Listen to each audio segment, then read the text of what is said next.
Waring Tusino naman. Joke lang ha. Anyway, dalawa lang po ang aking programa. Edukasyon lang at saka senior citizen.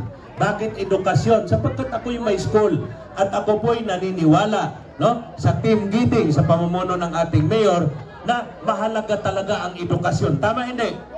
Mahalaga. Pagka nakapagtapos, malaking tulong sa pamilya. Tama? Ay, naku, pwedeng sabihin ng anak mo, Nanay, 5,000 pangbayad mo ng kuryente tubig. Pwede hindi? Pwede. Huh? Nanay, 1,000. Pakulayan mo yung buhok mo para magmukha kang bata. Pwede hindi? Pwede. Pero pagka hindi nakapagtapos, ano mangyayari? Ay, nga. Nanay, ito, apo mo, bantayan mo muna. Huh? Oh, may karuktong pa yan. Ibili mo na rin ng gatas at diaper. Kaya po, mahalaga ang edukasyon, ha? Dito sa lungsod ng Pasig, public school, mula preschool hanggang high school, senior, hanggang college, libre lahat. Tama hindi? Oh, magmula school supply, no? Sapatos, notebook, libro, lahat. Tama? May allowance pa. Magkano? 1.5. Ay, kung dalawa anak mo, 3,000.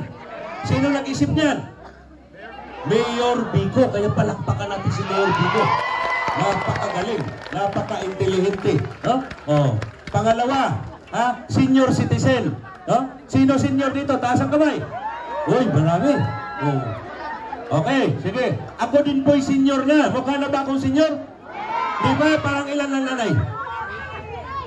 Ha? Ilan? 40! Oy, bigyan mo to ng 5 tusino. Ha? Bukod sa nagsisinungaling, nang bobola pa. Anyway, sabi ko nga, aalagaan ko kayo mga senior, ha? Kasi gusto ko talaga alagaan ng mga senior, no? Pangatlo kong babanggitin, pamaskong andog, lahat ba nakatanggap? Oh, yung dito mahina, nakatanggap? Yung dito? Lahat nakatanggap? Sino nag-isip niyan? Mayor Vico pa rin, kaya ang galing talaga ng mayor natin. Palakpakan! Kaya naging most outstanding mayor sa buong Pilipinas. Ay, nako. Sino nagsabi niyan? Hindi si Warren. Huh? Hindi rin yung Team Giting. Sino nagsabi? US State Department. Ay, hindi lang, pati France, lahat. Lahat, buong mundo na humahanga sa Pasig. Kaya sabi nila, ang ganda naman ng Pasig sa pamumuno ng ating mayor. No? Kaya kilalang kilala na siya sa buong Pilipinas. Kaya palakpakan natin. No? Oh. Kaya, ang aking mayor, sino ating mayor? Oh, ang aking vice mayor, napakagwapo. No? Habang naiinitan, lalong gumagwapo. Tama? Oh. Magaling pang mag-basketball. No? Napaka-intelligente. Overqualified sa kanyang posisyon.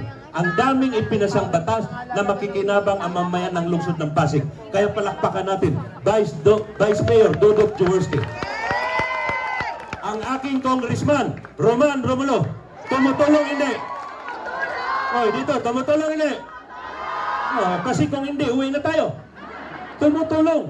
Oy, ito ha, nung pandemic, maraming nawala ng trabaho. Tama? Maraming nagutom. Tama? Pero gumawa ng paraan si Kong, no? Ibinaba yung mga ayuda para lang mag-survive ang tao. Palakpakan natin. Hindi lang yun.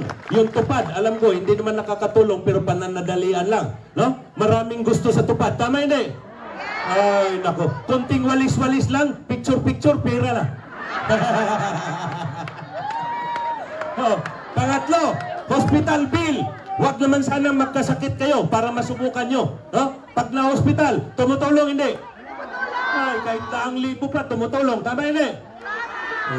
Sa patay, tumutulong? Minsan nga, wala pa yung patay. Nauna pa si Kong dumarating. Kaya palakpakan natin. Congressman Roman Romulo. Ang daming ipinasang batas dito, no? Not only here in Pasig, but all over the Philippines. Kaya palakpakan natin. At siyempre, yung Team Giting, no? Both street na po tayo, ha? Pwede? Both street na tayo. O, sino mayor natin ulit? Sino? Malabwa? Vice Mayor? Congressman? Tapos na? Paano naman si ako? Hay, naku. Number 13 sa palota po. Both straight na po tayo. Maraming salamat, Santa Lucia.